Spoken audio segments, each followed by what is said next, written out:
So, hello and welcome students to this special session today on civil service mains answer writing, and I am going to take up a topic that is National Judicial Appointments Commission and the Collegium System, and I am going to discuss with you the merits and demerits of the Collegium System and how NJAC, which was brought about through an amendment to the Constitution, which was in 2015 declared to be invalid by the Supreme Court, and how Collegium System is good or bad, and how we should go about writing an answer in the mains. So before I begin, let me introduce myself. My name is Vishrut Abhinna. I basically come from civil service background, and I had cracked IAS examination in the year 1995, that is long years ago, and I have been associated with IAS mentoring and coaching for almost more than 25 years now, and many of my students are already in civil service. I myself had been in civil service, and I rose up to a position equivalent to that of the Joint Secretary to Government of India, and then I took VRS to pursue my passion for teaching and social service, and I am currently engaged with both.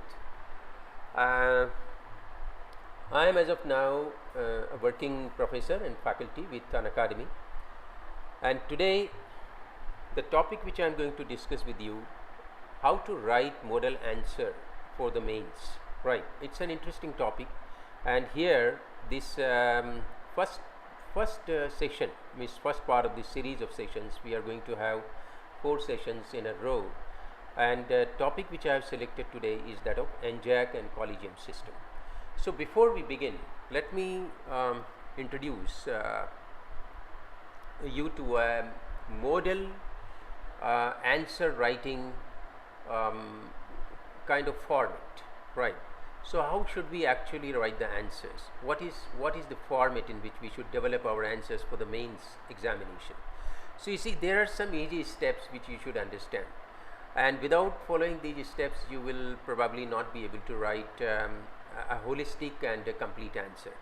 So first step is rather to understand the question, and you should read it 2 to 3 times. See what happens if you read the question only for once. Sometimes it may not be understood in totality. So it is always advisable that you read the question 2 to 3 times. Then brainstorm the solution alternatives. What possible alternatives are there of that particular question? Brainstorm and try to create 3 or 4 alternatives, or even more if possible. Then out of these solution alternatives you can enlist 3 or 4 best alternatives, and then analyze all alternatives comparatively. Then select the best alternative, and then relate it to the historical background as introduction. See what happens when you start writing the answer. It is always advisable that you go into a certain certain historical background of that particular question. It would be an ideal start, ideal introduction. It is not necessary that you always go for historical background. Sometimes depending upon the question, you can even select some quotation, or you can select some research finding to begin with, and then build upon that the answer. But generally speaking, like if you go into the historical perspective, historical background, and start writing the answer, it is always more rewarding. Organize all relevant points of the main body. Main body of the answer should be perfectly organized.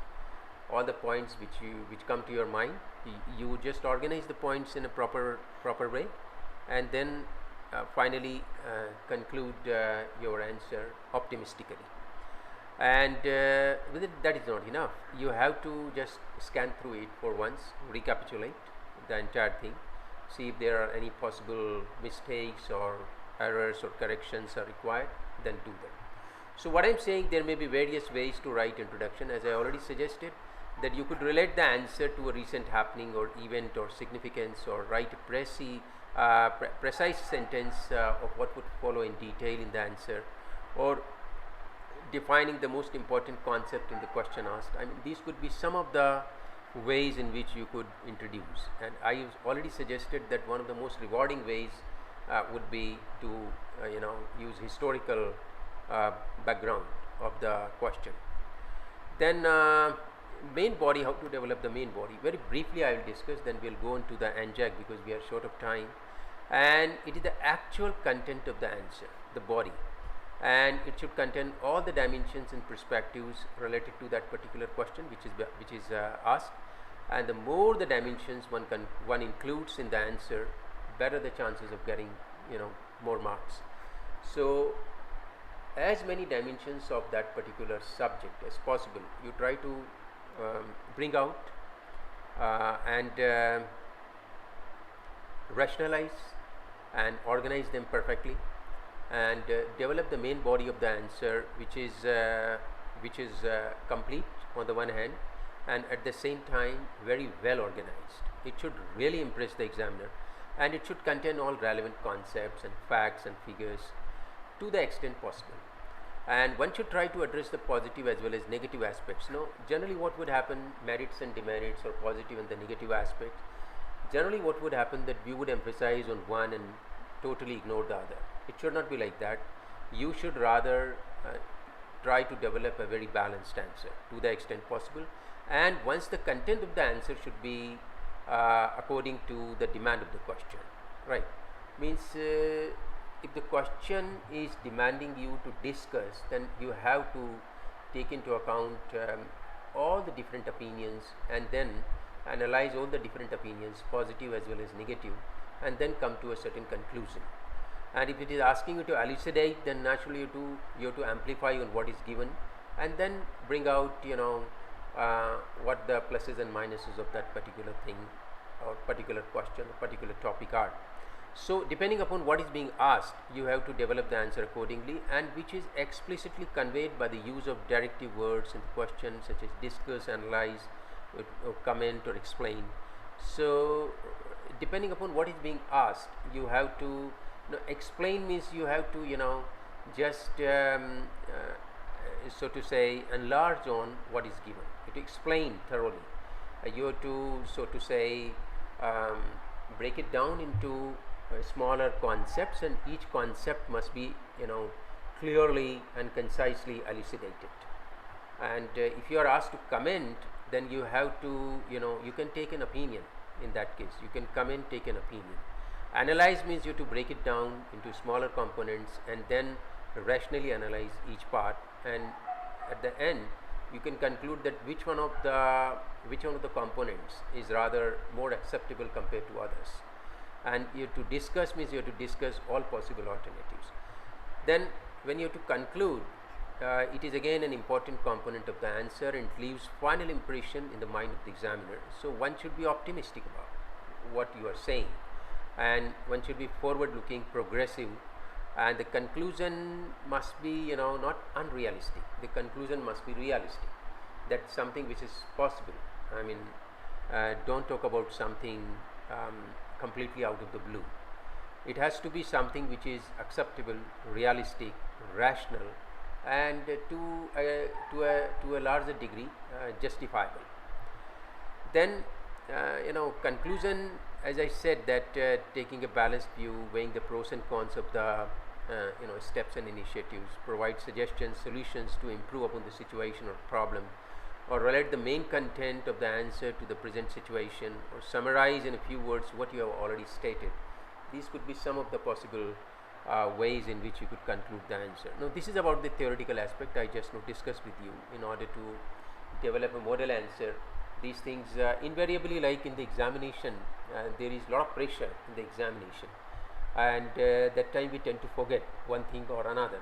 So it is always better to keep them in the back of your mind, that you have to begin by introducing, and as I said, that the best approach would be to take into account the historical aspect, and then develop on that, and then take into account all facts and rationalize, organize, and then finally conclude optimistically. So that is about the development of the answer. Now I will take up the topic, but before the topic, like now Unacademy as you all know, that is having today the topmost and leading educators of the country within its fold. And very recently we have given 178 plus selections in civil service, which speaks volumes about the performance of educators. And top educators, you can have so to say direct connect with the top educators for your civil service preparation. You have wide choice. My name is Vishrut Abhinna and I am basically from 95 batch of civil service, and I have been a former assistant professor also, and I've been NTSC scholar as well. These are some of the things which some of the achievements I have mentioned here. Then why you should go for Unacademy? Primarily not merely because it is a high success rate, but because you have a very wide choice of educators. If you join Unacademy, you have flexibility to change the course, and you have unlimited views on lectures, and you have dedicated doubt solving sessions, and you will get to have printed comprehensive notes and end-to-end preparation, live mentorship, and daily answer writing practice sessions for mains are there. So in all, what I am saying is that it is a very comprehensive package you get to have. I don't think there is any other online platform which is offering so many products at such nominal rates. So now Unbox is back. You get to have 6 months extension on your UPSC civil service plus subscription of 1 year and above. So all you have to do is use this code VN10 for that. Then we are having this General Studies Combat also, in which you have to answer 56 questions in 60 minutes, and you can win scholarships and instant prizes. And what you have to do for that is for entry you have to use this code VN10, and on 19th of June 11 AM we are going to organize the next combat. Iconic subscription gives you the maximum benefits. Iconic subscriptions, this will give you personal coach, live mentorship, mains question answer practice session, study planner, and open house with educators. So I think if you really want to have some added benefits and value addition to your courses, you must go for Iconic subscription. Then as you can know, compare plus combo and Iconic. These are so to say differences you can make out. Iconic is not much expensive compared to the plus courses, but you get to have many more benefits in Iconic. Then subscriptions, you can go for 1 year, 2 year, or like 3 year subscriptions. Then 10% discount, you are eligible. All you have to do is you have to have a referral code. Like my referral code is VN10, you can use. If you are short of finances, you can apply for online loan also and repay in flexible installments, and it will be without any interest, that is 0% interest. Now Pathfinder weekly current affairs test is also there. You can use code VN10 for entry into that.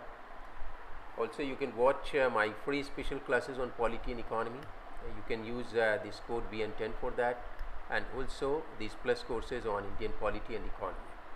You can join using this code. And for doubt solving also, now we have placed very bright young educators who will help you to clear your doubts. And also, like for details of our courses, you can use this phone number 858585 5 times, and you will get to have all the details of the courses as well.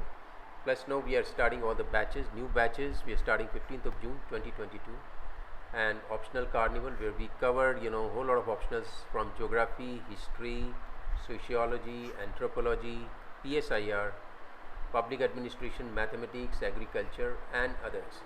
So this is high time that you decide and join.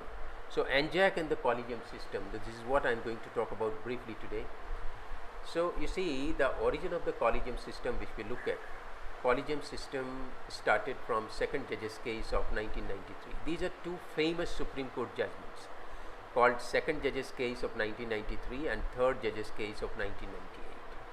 So if you look at the second judge's case, what happened? The petition was filed in 93 by Supreme Court Advocates on Record Association, and in this case the Supreme Court overruled its earlier verdict and changed the meaning of the consultation to concurrence. What it was saying, because President is appointing the Supreme Court and the High Court judges, and there the consultation with Chief Justice of India is what is mentioned in the Constitution.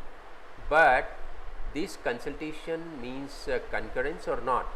There in the second judge's case, Supreme Court said this consultation means concurrence. That means that the President is bound by this consultation, and thus binding the President of India with the consultation of Chief Justice of India.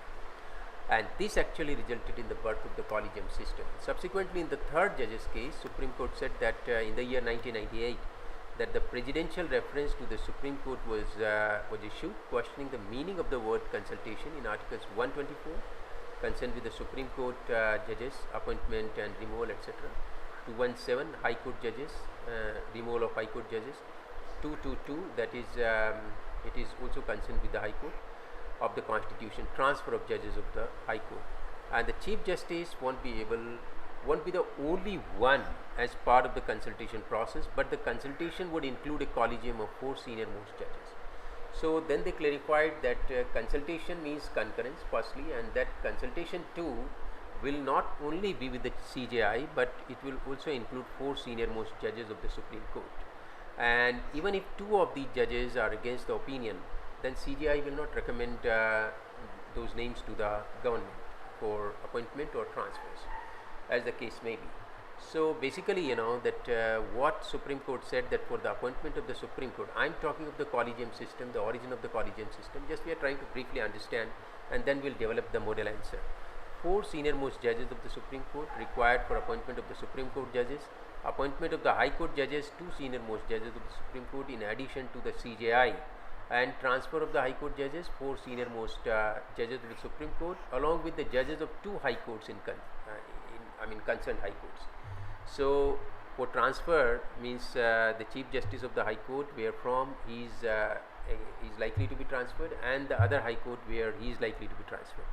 So these 2 High Court Chief Justices would also be part of that collegium.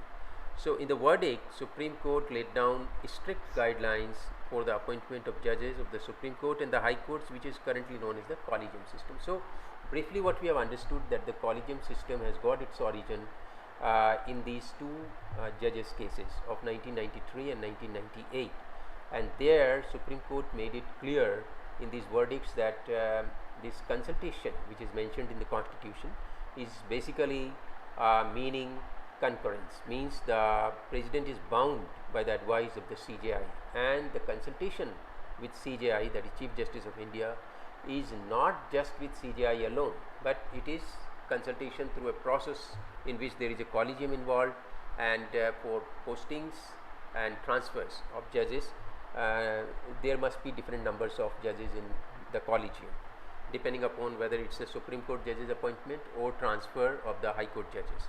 So this collegium system which has come about, in this system of appointment of judges, the collegium will recommend the names of candidates to the central government primarily, because we have a parliamentary form of government. So when we say President, basically we are talking about the government, Council of Ministers headed by the Prime Minister. Also the central government will send the names of the proposed candidates for consultation, and the appointment process takes a long time, since there isn't a fixed time limit to it. If the collegium resends the same names again, then the government has to give its assent to the names. So collegium system has faced a lot of criticism for a variety of reasons, not only from government but also from civil society, due to its lack of transparency and accountability. Because you see, India is the only country in the world which is having such a kind of closed door system, in which judges appoint judges and judges decide the transfer of High Court judges, and no other country in the world, because most of the developed countries, if we take into account, they have already, for example, UK has National Judicial Appointments Commission, and USA has got that, And I mean, most of the countries in the world have some system and mechanism in which not merely judges but people from outside civil society and people from government are also there, and they collectively decide on the appointments and transfers of judges, and they also ensure accountability of the judges. So you see, because of lack of transparency and accountability in the collegium system, that particular thing has led to the 99th Constitutional Amendment Act in 2014. So what government did, government thoroughly looked into this aspect, and then came up with this constitutional amendment in the year 2014, which is known as 99th Constitutional Amendment Act. And also it came up with this National Judicial Appointments Commission Act, NJAC, to replace the collegium system for the appointment of judges. So you see, this NJAC, this National Judicial Appointments Commission Act of 2014, which was later on in the year 2015, October 2015, it was declared invalid by the Supreme Court, saying that it amounted to violation of judicial independence, which is a basic feature of the Constitution. But we have to see and understand all dimensions before I develop the model answer. That so in the year 1993, the 93 judgment was the basis for this 5-judge Constitution bench, which declared NJAC as National Judicial Appointments Commission and the Constitution 99th Amendment Act as unconstitutional in October 2015. So NJAC 2 would recommend names for the appointment of Supreme Court judges and appointment and transfer of the High Court judges. The NJAC's purpose was basically that. What was the composition of NJAC that time? It would have Chief Justice of India as the chairman, and 2 senior most judges of the Supreme Court, and the law minister, that is the Minister of Law and Justice, and 2 eminent members to be chosen by a selection committee, and this selection committee would have Prime Minister and CJI, and it would have the leader of opposition in the Lok Sabha or the leader of the largest opposition party as members. So those 2 eminent persons who were to be chosen by Prime Minister, the Law Minister, and the leader of the single largest party in the Lok Sabha. And the main contention of the Supreme Court in striking down NJAC and 99th Amendment was primarily on these 2 eminent persons, saying these 2 eminent persons had the power to veto the opinion of the rest 4, and that wasn't acceptable. But in brief, the matter which actually was taken into account by the Supreme Court that time was independence of judiciary. They said that NJAC as 99th Amendment both violated the independence of judiciary. The most important structure of the Constitution, if we look at it, is the parliamentary democracy. And parliamentary democracy, parliament represents the will of the sovereign. People are the sovereign. People are sovereign, and the representatives of the people, if they have unanimously enacted a law, then ideally, like in any ideal democracy, Supreme Court must have respected that law and looked into all dimensions and aspects of the law. And if it had some problems with NJAC, it could have suggested the controversial issues, which could have then been rectified. But instead, surprisingly, it struck down that amendment, 99th Amendment and NJAC both. So what I'm saying, declaration of NJAC, if you look at by the Supreme Court in October 2015, it's a constitutional bench comprising of 5 judges. So you see, the bench also struck down 99th Amendment Act, which was passed unanimously by both the houses. In fact, the judgment had tried to compromise with the basic structure of the Constitution. So you see, basic structure of the Constitution talks about separation of powers. So separation of power means what? Separation of power, the Montesquieu's concept of separation of power, if you look at that, it clearly says that the parliament, which is representative of the people being the sovereign, parliament will legislate and Supreme Court will adjudicate, and executive, it will implement the laws and formulate the policies for in consonance with the laws. So that separation of powers is violated here because primarily because Supreme Court has declared a unanimously passed constitutional amendment and a unanimously passed NJAC as invalid. invalid. That means the law which was made by the sovereign people of India was declared to be invalid. So the Constituent Assembly, if you look at it, in the preamble to the Constitution, made it clear that the people of India will be sovereign of the Indian Republic. People of India will be sovereign, and the most important structure of the Constitution is parliamentary democracy, and Parliament represents the will of the sovereign. So if it is will of the sovereign, then as per the separation of powers doctrine, a Supreme Court must respect the law which is legislated by the Parliament. In its order, the Apex Court has not only declared NJAC to be unconstitutional, but also allowed the Collegium System, which was introduced in 1993 by former Chief Justice of India, Justice P.N. Bhagwati, although there is no constitutional provision for it. You see that Collegium System is not Constitution does not talk about it, right? And many learned jurists have also criticized the functioning of the Collegium System.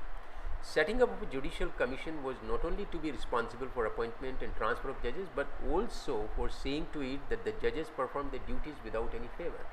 So accountability aspect and the aspect concerned with any malpractices, if at all, you see, that was also within the domain of NJAC. So comes the question of judicial accountability as well. The issue of judicial accountability has been compounded by, again, Supreme Court's judgment in Veeraswamy case, in which the Apex Court held that no judge of the Supreme Court or a High Court can be subjected to even an investigation for any offence of corruption unless one obtains prior written permission from CJI. So as per Veeraswamy case, now CJI's prior written permission is necessary in order to even initiate an investigation into charges of alleged corruption or malpractice by any judge of the Supreme Court. Now that means the issue of accountability now is not so straightforward and simple.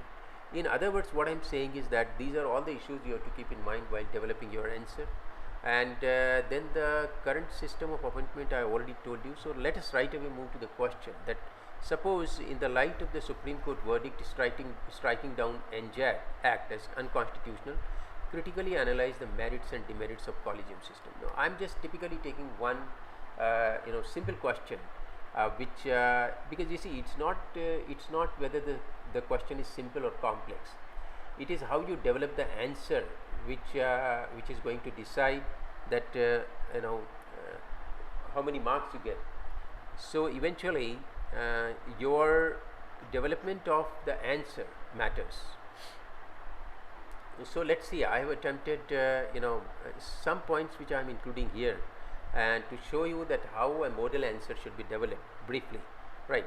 So the Collegium System has its origin in two judgments of the Supreme Court in 93 and 98 respectively, called the second and the third judges case. So we just now seen that second and the third judges case of 93 and 98, in which a body of senior Apex Court judges headed by the Chief Justice of India select persons and recommend their names for appointment as judges, appointment and transfer as judges. The Collegium System of appointment of judges is popularly referred as judges selecting judges, right? So it's a Collegium System. Now merits of the Collegium System, if you see, and the demerits. So straight away now, one background I have given to the answer, and with that background, historical background, and now we are coming straight to what the question, the examiner is asking us to compare the merits and demerits of the Collegium System. So compared to NJAC, National Judicial Appointments Commission, compared to NJAC, the present Collegium System scrutinizes. So what are the merits? I am first talking about the positive side of this, that the present Collegium System scrutinizes shortlisted candidates more independently for the qualities expected of a judge in the Supreme Court and the High Court. So it goes without saying that what qualities are required of a Supreme Court and the High Court judge. Naturally, judges would do the best to judge them, right? That is one merit, and they can do it independently without any interference from any outside body. Collegium System raises the government interference in the independence of judiciary because the government is the main litigant in the majority of the cases. If you look at it, the main litigant in majority of the cases is the government itself, and there is a possibility of abuse of executive powers. So if government is the main biggest litigant, then there is a possibility of abuse of the executive power. Moreover, since the government is the biggest litigant, it should not be allowed to cherry pick judges. So I mean, if government is the main litigant, but then NJAC, I mean, there was a provision also for 2 eminent persons, but the eminent persons were to be selected by a committee, and the committee was to be headed by the Prime Minister, and Chief Justice of India was to be one of the members, and another member was to be the leader of opposition in Lok Sabha, or the leader of the largest opposition party, because currently as such nobody is having 55 seats or 10% seats in the Lok Sabha. So currently there is no leader of opposition in the Lok Sabha. So what I am saying, or the largest opposition party in the Lok Sabha. So what I am saying is that being the biggest litigant, government should not be allowed to cherry pick. This is one side, the merits we are talking about, and collegium system provides separation of power between judiciary, legislative and executive, which is the basic feature of the constitution. So in a way, I mean, collegium system disallows any interference from any other organ of our state, like executive or the legislature. So that way it ensures complete separation of powers, right, collegium system. But it has so many demerits. Now some of the major merits we have brought out, and then we can talk about some of the major demerits, because we have to write the answer in 200 words. Please remember that. Don't exceed your answer by plus minus 5%. You can write up to, say for example, 210 words, and you can finish within 190 words. So beyond plus minus 5% tolerance is not acceptable for a person who really wants to be selected. So collegium system is not constitutionally sanctioned. First of all, I already mentioned to you that it is nowhere mentioned in the constitution, and also not democratic, where judges are appointed through secret meetings. You see, there is no transparency in the whole system. Nobody knows actually what happens. And if you look at it, government side, even if you want to procure a small item in government, you are supposed to follow a very elaborate procedure. You are supposed to procure quotations, and there has to be a committee which will then compare all the quotations, and whichever is the best interest of the government, that particular thing is to be picked up, and the committee has to support its opinion. Means there is a procedure laid down for everything which is done in the government. Then why not? Procedure is there, transparent procedure which is known to everybody, that what exactly happens. So transparency and public knowledge, and since everything in the government is explicitly mentioned, we have the rule books for all departments, and we have the laws for running the government in every possible way. Then about such an important thing like appointment and transfer of the judges in the apex court and in the high courts, obviously the need is there in order to have an independent body where there will be transparent procedure. So this point is very relevant.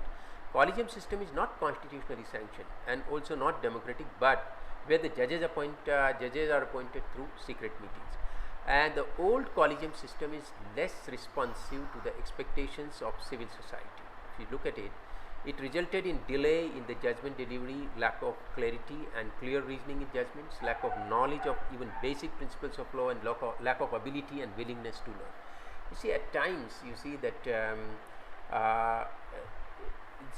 when we are talking about the entire judicial process, then certain issues are there which if our judiciary is very open and transparent, then I think there will be a better public appreciation of the whole process. Then criticism of promoting nepotism, corruption and being non-transparent, that also often we hear, right, although they are not substantiated, but of course, I mean, that is one of the demerits that in collegium system the appointments are more kind of backdoor operations, and no specific mechanism of criteria is followed for selection of candidates, right. But the Supreme Court of India in its judgment struck down NJAC Act and 99th Constitutional Amendment Act as unconstitutional and void due to what reasons? I already explained to you briefly. The above said act threatens the primacy of the judiciary, which is the basic structure of the Constitution, as the recommendations of the Chief Justice of India as per the two judges' cases and the 2 senior-most judges who are a part of the NJAC can be vetoed. Right. This is one of the reasons. We just now understood that. And the independence of judiciary, free from the influence of executive and legislature, could be endangered as NJAC under the NJAC Act consists of the Union Minister of Law and Justice as an ex officio member, and this also disrupts the balance of power. So that also like is one of the demerits. The NJAC has 2 eminent persons as its members, but there is no unambiguous definition of eminent person. So anybody could be an eminent person. Like, who would decide? I mean, no qualifications of the eminent persons are mentioned. The only thing which was there in the NJAC, which has been struck down, was that they would be selected by this high-powered committee, which was to be headed by the Prime Minister. So what I'm saying is that the NJAC has 2 eminent. I mean, it had 2 eminent persons as its members, but there was no unambiguous definition of eminent persons as its members given in the NJAC Act. So considering the above broad factors, 5-judge bench of the Supreme Court struck down the NJAC Act and the 99th Amendment Act. It instead suggested the legislature to make changes such that the collegium system could be more transparent and reflect the integrity of the judiciary. So it upheld the collegium system and suggested to make it more transparent, so it could reflect that these concepts of transparency and integrity in judiciary. Now here is so this is how we can develop a model answer, and all the relevant points we have tried to put into the answer, and we have concluded the answer in a very seamless manner, in a very effortless manner. So this makes to make an impressive answer. Of course, some mistakes are there, which I rectified the mistakes also, some grammatical errors and something, so that at the end you have to just scan through and see if there are any mistakes, etc. You have to rectify those mistakes also. Now if you look at this you can also join me on the Telegram channel. Here's the link I have provided. You can also join me on the community. Here's the link I have provided for that. So thank you, students, thank you so much. We had a wonderful time together, and do watch me on my other videos. I'm shortly going to come up with more videos on model answer writing, and next topic I'll take up from Indian polity and governance would soon be announced. So thank you very much, and tomorrow again 7 p.m. we are going to have one more session, and we are going to have 4 continuous sessions. Today is the first session, and my name is Vishrut Abhinna, and please do follow me. My other videos are also available on civil service preparation and preparation strategy also. Thank you so much. We had a one.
Organizations